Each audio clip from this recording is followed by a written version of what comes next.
Danas nešto potpuno drukčije.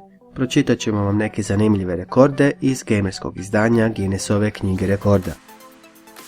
Dizajnerima je trebalo 8 mjeseci da naprave digitalnu rekonstrukciju Notre Dame katedrale 1:1 za igricu Assassin's Creed Unity.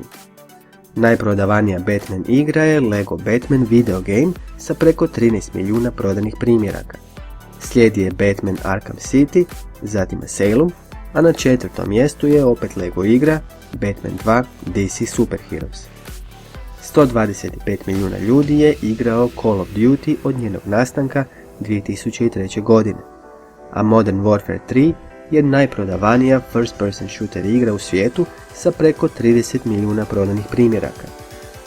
Da bi došli do kraja neke Diablo igre trebate igrati satima, a jedan igrač je iskoristio glitcheve u igri i završio je za samo 3 minute i 12 sekundi, što je rekord za bilo koju role-playing igru.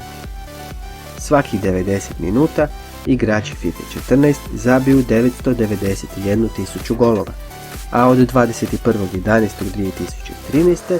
zabili su 35,2 milijuna golova sa Cristianom Ronaldom. The Last of Us ima najviše Game of the Year Awardsa, čak 249.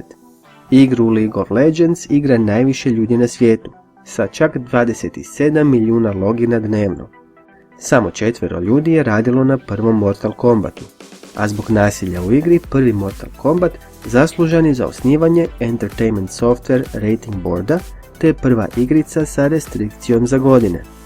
Najviše scena smrti glavnog junaka neke igre ima Resident Evil 4, sa čak 47 različitih načina umiranja. A kada smo kod horror igara, igrica Silent Hill PT je prvi demo koji je osvojio Game of the Year Awards 2014. godine. Prvi film prema nekoj video igrici je animirani Super Mario Bros. The Great Mission to Rescue Princess Peach, izdan 1986. u Japanu. 7 godina kasnije izašao je i prvi live action film prema istoimenoj igri. Tetris je bila prva igra koja se može igrati na odjevnom predmetu. Najpopularnija beta verzija neke igre je Minecraft, koji je u beta fazi imao 10 milijuna igrača. Najbrži auto nekoj igri je Ford GT, koji pomoću nitra u Need for Speedu dostigao brzinu od 682 km/h. U igri GTA 5 su vam dostupna čak 244 različita prijevozna sredstva. Prvi ženski lik koji ste mogli igrati u nekoj igrici je Mrs. Pac-Man. Najpopularniji glas u svijetu igara je glas Steva Bluma, kojeg ste mogli čuti u čak 354 igre. Najveću kolekciju video igara imao je Michael Thomason, sa preko 11.000 igrica koje je skupljao 30 godina, a na kraju ih je sve prodao za $750.000.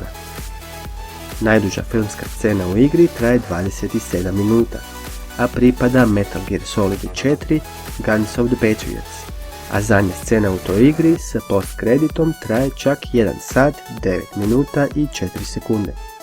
Toliko za sada o gamerskom izdanju Guinnessove knjige rekorda. Lajkajte, šerajte i pretplatite se na naš kanal. Hvala!